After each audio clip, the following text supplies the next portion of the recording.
Bonjour à tous et bienvenue pour ce nouvel épisode Les couleurs de la Bible. Abraham et les trois anges est un sujet dans l'art qui revient à différentes époques. La fameuse icône russe d'Andrei Rublev du XVe siècle, appelée la Trinité, ou le tableau de Marc Chagall des années 1960 sont deux exemples célèbres. Vous pouvez les trouver facilement sur Internet en faisant une recherche. Cet épisode est tiré de l'Ancien Testament.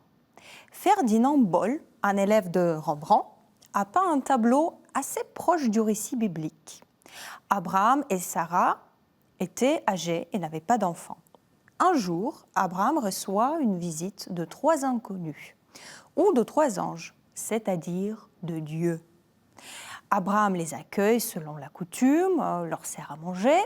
Ici, ils sont représentés installés autour de la table, sous le chêne membré évoqué dans le récit, avec Abraham agenouillé qui tient une luxueuse carafe comme pour laver les pieds de ses voyageurs. On ne fait pas plus accueillant. Les anges qui lui annoncent que Sarah mettrait au monde un fils sont là. Sarah entend cette conversation incrédule. Le peintre la représente cachée derrière la porte entr'ouverte en train d'écouter. La prédiction se réalise et elle met au monde Isaac. Changement de décor. Des tapis d'Orient, un homme prosterné sur le sol. Devant lui, trois personnages presque identiques vêtus de blanc. Nous sommes témoins de cette scène depuis le fond de la tente. C'est une illustration d'Abraham et les trois anges de James Tissot, célèbre pour ses peintures de femmes que vous connaissez peut-être. Tissot, français de naissance, vit un temps à Londres, puis revient à Paris. Il a été un portraitiste très en vue de la société mondaine des deux capitales au XIXe siècle. L'intérêt de Tissot pour les thèmes religieux apparaît suite à une vision qu'il a eue dans l'église Saint-Sulpice à Paris. À partir de ce moment, et durant les dernières années de sa vie, il se consacre principalement à peindre des illustrations de la Bible. Il fait d'ailleurs un voyage en Palestine pour étudier les paysages, l'architecture, les vêtements, pour ensuite les intégrer dans ses peintures, dans le but de les rendre au plus proche de la réalité historique. Ses œuvres le rendront célèbre à l'aube du XXe siècle. Dans la scène d'Abraham, le peintre ramène notre regard directement au cœur de la composition, là où se tiennent les anges, en passant par Abraham prosterné sur le sol.